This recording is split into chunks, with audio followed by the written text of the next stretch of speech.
Alors, présentation, j'étais étudiant STAPS, donc licence à Grenoble, et puis master aussi à Grenoble. On appelait à l'époque entraînement. Je crois que c'était le master Hydre. C'était comme ça au niveau du nom. Et ça date de 2010 pour la fin de mes études. Ok. Donc, j'ai été diplômé ouais, à ce moment-là. Et on devait faire un stage de fin d'études de 6 mois à l'époque, donc de janvier à juin. Et justement, donc j'avais eu deux structures qui m'avaient répondu positivement.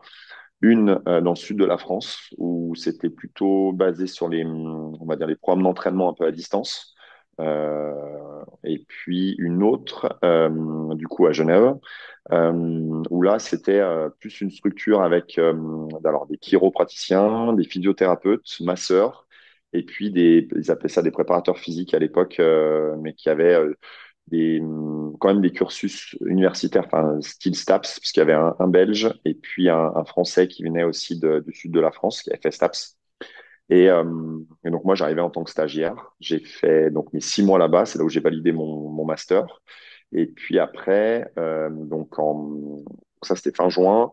Il m'a demandé d'intégrer la structure en septembre. Donc, ce que j'ai fait en tant que salarié. Donc, au début, j'étais à 80%. Au bout d'un an, je suis passé à 100. Et puis, au bout de deux, je suis passé directeur du centre.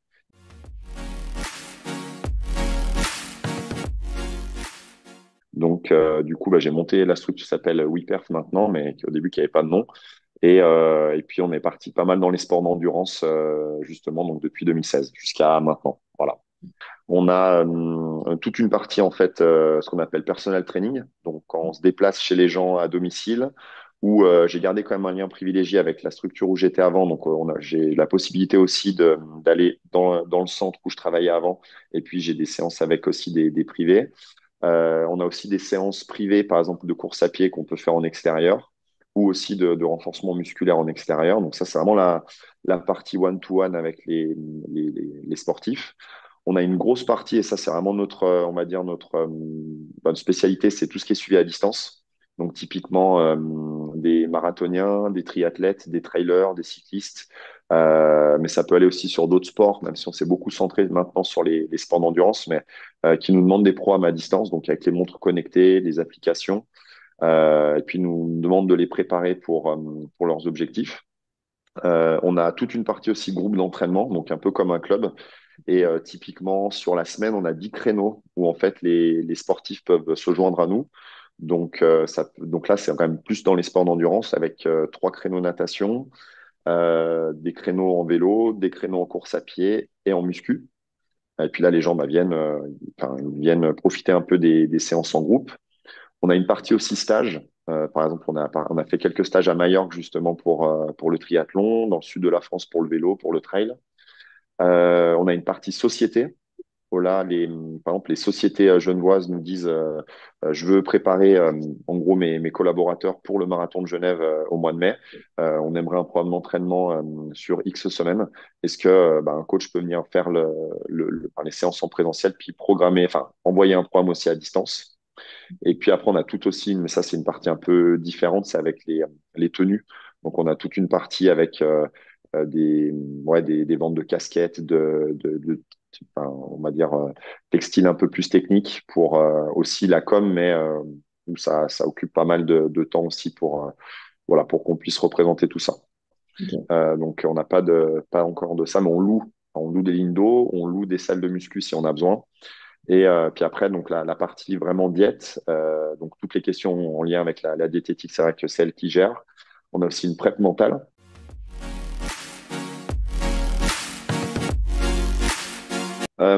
Alors, on va dire quand j'ai commencé, on faisait déjà du suivi à distance, vraiment avec les sportifs. Donc, on envoyait les programmes d'entraînement, sorte de PDF, et puis les gens faisaient leur programme. Alors ça, je te parle vraiment de comment je l'ai vécu, hein, parce qu'après le reste, ouais, ouais.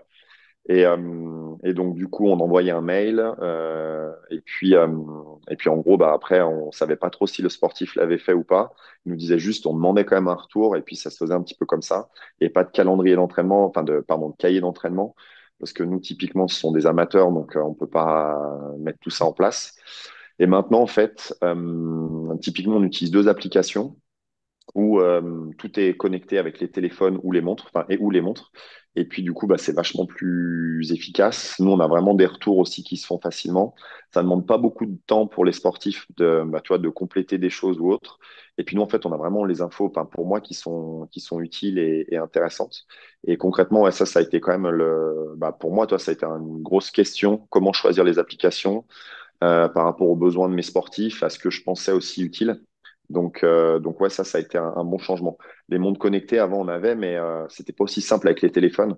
Et concrètement, maintenant, tout se transfère en 2 secondes, c'est là. Donc c'est vrai que typiquement, le sportif qui fait une séance, je sais pas, 20 secondes après, je peux l'avoir déjà sur mon ordinateur et l'analyser, lui faire un retour. Donc ça, c'est quand même grand luxe pour ça. Mais je voulais trouver une unique application et c'est compliqué d'avoir aussi bien le côté cardio que le côté musculaire. Donc j'ai pas trouvé, donc moi, j'en ai deux. Donc, c'est vraiment Nolio, on travaille nous beaucoup dessus parce que c'est vraiment la demande de nos sportifs d'endurance. Et l'autre partie sont des Canadiens, donc c'est XFIT.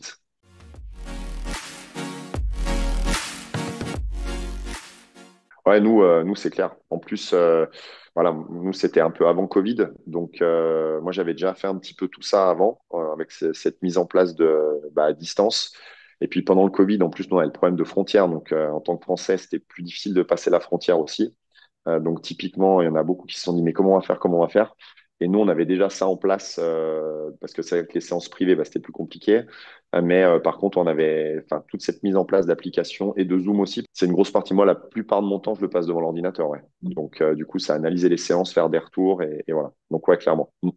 Quand je me suis posé les questions pour suivre mes sportifs au mieux, j'avais aucune tu vois, ressource pour les applications. Je me suis dit, bon, bah, faut que j'aille chercher, mais je sais pas quoi.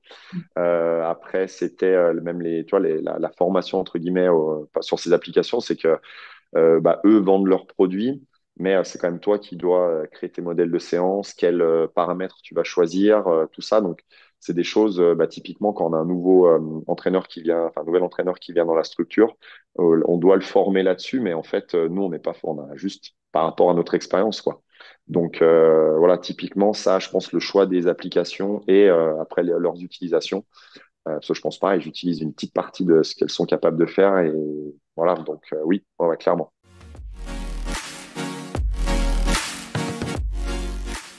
Typiquement, j'aurais besoin de quelqu'un déjà qui sache quand même bien manipuler les applications comme ça. Les compétences, enfin les connaissances, tu sais, un peu qu'on peut apprendre justement avec les cours classiques, oui. Mais si la personne, tu vois, n'est pas capable de gérer ça, ou le gros truc humainement, avec les sportifs, nous c'est vraiment une structure privée, donc les gens viennent, mais enfin, toi, il n'y a pas d'association, donc faut qu'on se vende quand même, quoi. Donc, faut vraiment amener un truc en plus et le côté humain aussi. Des fois, c'est bien beau que la personne sache que voilà, on peut tenir 10 minutes à 87,5% d'une certaine vitesse, mais si humainement il est nul, ça, pour moi, c'est rédhibitoire, quoi. Mais ça, je sais pas comment le quantifier.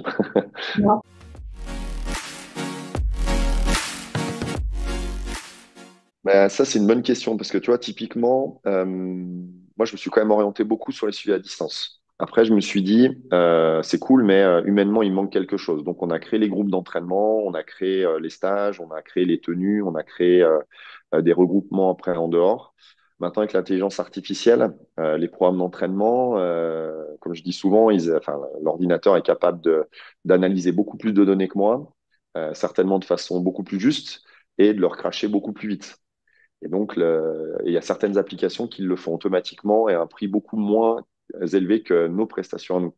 Donc, moi, je suis parti du principe que le côté humain, ça rejoint un peu le truc avant, c'est que on va partir sur un Alpha Ironman à Nice ou un Ironman, et en fait, on amène les gens aussi avec nous.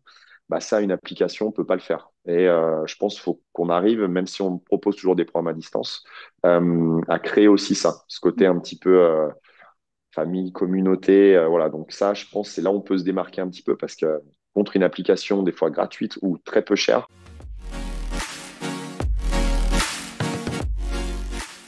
Alors nous, on est quand même assez enfin, affilié, en tout cas, on a un club aussi de triathlon, donc on est affilié à la Fédération française de triathlon qui nous sensibilise justement avec on va dire la répartition de femmes sur les licenciés, tout ça.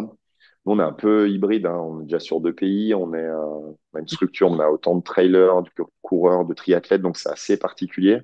Je saurais pas te dire, par exemple, le pourcentage hommes-femmes qu'on a parmi nos membres, mais clairement, ouais, on a des filles qui courent avec, enfin, nous, ça va même plus loin. On a une femme de 72 ans qui court avec des jeunes de 30 ans. Voilà. Donc, on se retrouve typiquement le mardi, le jeudi ensemble, et puis on fait les séances ensemble. Donc, enfin, tu vois, c'est assez ouvert. Et puis aussi au niveau environnemental, typiquement les tenues. Ouais, on essaye de faire gaffe. Après, à notre échelle, hein, c'est compliqué, mais c'est vrai qu'on essaye de favoriser déjà des distributeurs déjà locaux un petit peu et qui aussi ne produisent pas forcément qu'en Chine ou autre. Donc ça, voilà, c'est pas simple de faire des tenues personnalisées, par exemple. Donc après, si on a la possibilité en plus de choisir dans ce sens-là, ouais, clairement, ça nous fait plaisir. Les stages aussi, les stages quand on est parti à Majorque ou quand on part faire des courses des fois très très loin, on essaye de faire attention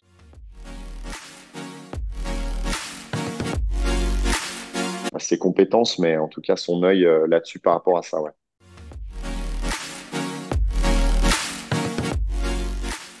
Moi, enfin, honnêtement, je trouve que la formation qu'on a à l'université, elle est quand même assez enfin, juste dans le domaine, typiquement, quand on doit analyser les séances avec les courbes, les valeurs, etc.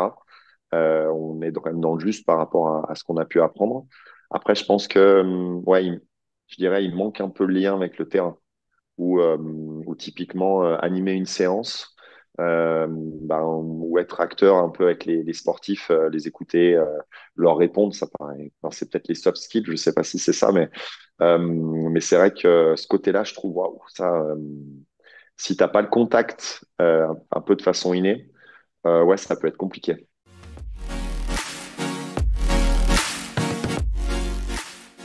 Le fait d'être pratiquant encore, à un moment donné, on m'a demandé par rapport à des partenariats et autres de quantifier le montant de travail. Tu vois, j'avais jamais fait. Honnêtement, j'avais jamais regardé. Et en fait, les trois thèmes que j'avais un peu, c'était déjà l'administratif. Ça paraît con, mais aucune compétence. Enfin, je sais pas. Tout ce que j'ai appris en comptabilité, en déclaration de TVA, euh, je sais pas. Enfin, d'établir mes prix, par exemple, de prestations, établir mes prix de pack pour 10 séances, combien. Mais je sais pas sur quoi je me suis basé pour le faire. Mais en fait, j'avais aucune idée. J'ai pas cherché de business plan et autres.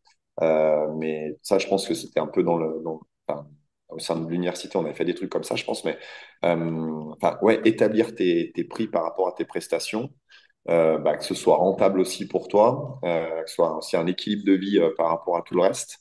Donc ça, cette partie admin, ouais, ça, même sans dire après les compétences, c'est vraiment à part, je pense, de l'entraînement. Et moi, je trouve maintenant, il y a un gros truc, c'est aussi communication. Avec les réseaux. Moi, à l'époque, il n'y avait pas Instagram, mais moi, j'étais obligé de faire un compte Instagram. Les photos, enfin, prendre des photos, comment parler aussi sur les réseaux, les stories, les publications. Enfin, c'est des choses que moi, je faisais pas du tout. Les tenues, si tu m'avais dit un jour que j'allais faire des tenues, jamais cru, quoi. Et trouver des fournisseurs, faire des maquettes. Et ça, c'est des choses, en fait, tu sens que les gens, ils sont enfin, on parle plus des fois, les gars me disent, mais Jérôme, on fait plus de sport, quoi. Je sais pas comment me déclarer, moi, en fait, en tant que, par rapport à ce que je fais. Au niveau de l'URSSAF, au niveau de la CIPAV avant la retraite. Même quand je suis arrivé chez le cabinet comptable, ils m'ont dit, mais vous entraînez sportifs, mais sans les voir. Je dis, ouais, à distance. Et ils ont dit, OK. Donc, tu vois, ils savaient pas dans quel truc. Donc, quand tu dois juste, ne serait-ce que déclarer tes activités, tu sais même pas trop dans quelle case tu rentres. Et ça, typiquement, on en a besoin. Ouais.